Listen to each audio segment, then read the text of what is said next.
nyaris dibeli Indonesia. Jet tempur Rusia jatuh seperti kilat di langit Ukraina. Dunia penerbangan militer kembali dikejutkan dengan kabar jet tempur Rusia yang dikenal akan keganasannya, jatuh dalam konflik bersenjata di Ukraina. Jet tempur yang pernah hampir dimiliki oleh Indonesia ini mengalami nasib tragis di tengah medan perang. Peristiwa ini menjadi perbincangan hangat, terutama di kalangan militer dan pemerhati dunia aviasi. Jet tempur yang dimaksud adalah Suha Su-35, salah satu pesawat tempur andalan Rusia yang dikenal akan kelincahan serta persenjataannya yang canggih. Indonesia sempat mempertimbangkan untuk membeli jet ini beberapa tahun yang lalu, namun transaksi tersebut gagal terlaksana akibat berbagai faktor, termasuk sanksi internasional dan masalah anggaran. Pesawat Su-35 yang dirancang untuk menjadi tulang punggung Angkatan Udara Rusia, ternyata tidak mampu menunjukkan keunggulannya dalam pertempuran udara di langit Ukraina. Berdasarkan laporan, beberapa unit jet tempur ini jatuh seperti lalat, terkena serangan dari sistem pertahanan udara Ukraina yang terus diperkuat oleh teknologi barat. Kejadian ini menimbulkan pertanyaan mengenai efektivitas dan kapabilitas pesawat tempur Rusia dalam peperangan modern. Dalam beberapa bulan terakhir, laporan terkait kerugian yang dialami oleh Rusia di udara semakin banyak terdengar. Sistem pertahanan udara Ukraina yang menggunakan teknologi mutakhir dari negara-negara NATO, termasuk rudal permukaan ke udara buatan Amerika Serikat dan Eropa, mampu menghadapi ancaman dari pesawat-pesawat Rusia. Suha Su-35, meskipun merupakan pesawat tempur multiperan yang dilengkapi dengan radar canggih dan kemampuan manuver yang superior, tampaknya kesulitan menghadapi tantangan dari sistem pertahanan udara modern di medan tempur Ukraina. Situasi ini menunjukkan betapa pentingnya teknologi dan taktik dalam peperangan udara masa kini. Pada tahun 2018, Indonesia sempat menyatakan ketertarikannya untuk membeli 11 unit Suha Su-35 dari Rusia. Pemerintah Indonesia bahkan telah melakukan negosiasi yang serius. Namun, akibat tekanan dari Amerika Serikat melalui sanksi-sanksi yang diberikan berdasarkan Undang-Undang Melawan Musuh Amerika melalui sanksi, CAATSA, pembelian ini akhirnya dibatalkan. Indonesia pun kemudian mengalihkan perhatian pada jet tempur buatan negara lain, seperti F-16 dan Rafale buatan Prancis. Batalnya pembelian Su-35 ini dianggap sebagai langkah bijak oleh sebagian kalangan, terutama mengingat performa jet tempur tersebut yang kini dipertanyakan setelah rentetan insiden di Ukraina. Kejadian jatuhnya Su-35 di Ukraina ini tentu mempengaruhi pandangan banyak negara terhadap pesawat tempur Rusia. Bagi Indonesia, insiden ini bisa menjadi bahan pertimbangan dalam memilih alutsista udara ke depannya. Selain itu, tren penggunaan teknologi pertahanan modern dalam perang udara menunjukkan bahwa tidak hanya spesifikasi teknis pesawat yang penting, tetapi juga kemampuan untuk beradaptasi dengan situasi medan perang yang dinamis dan kompleks. Meskipun demikian, Rusia masih tetap menjadi salah satu negara produsen alutsista terbesar di dunia, dan Su-35 masih digunakan secara luas di Angkatan Udara Rusia serta beberapa negara lain.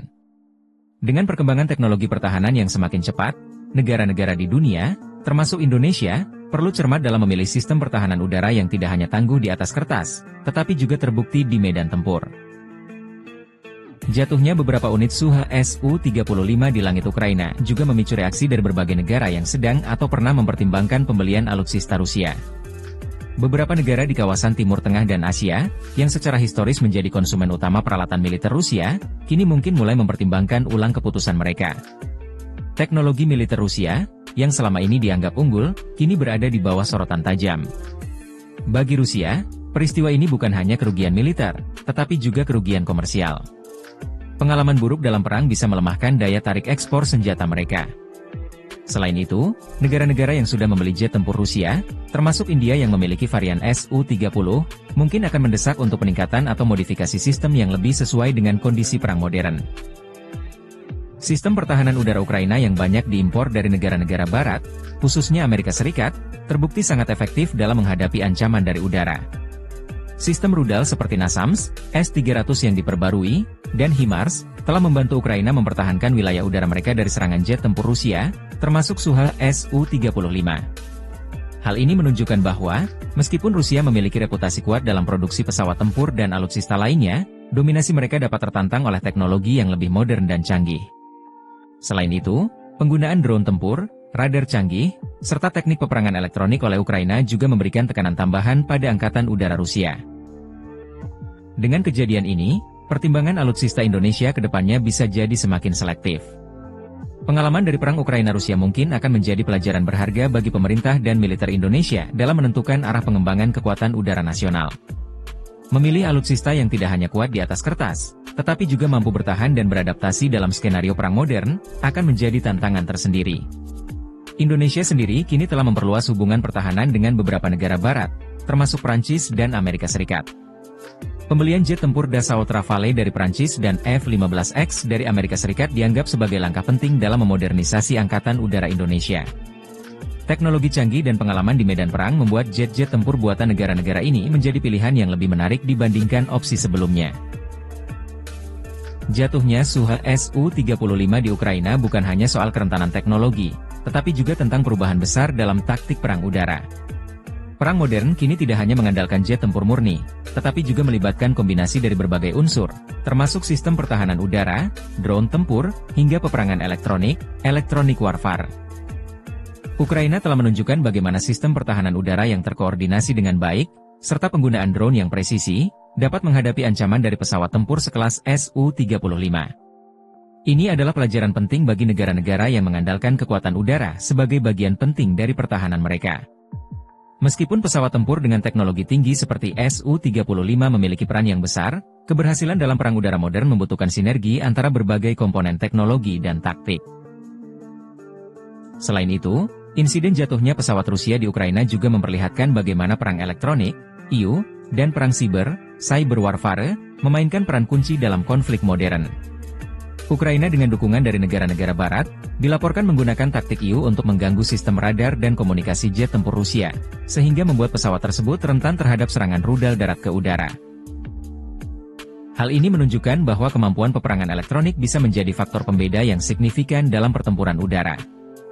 Jet tempur tidak hanya harus bisa menghindari serangan fisik, tetapi juga harus mampu bertahan dari gangguan elektronik yang bisa membatasi radar, navigasi, atau bahkan mengontrol senjata mereka.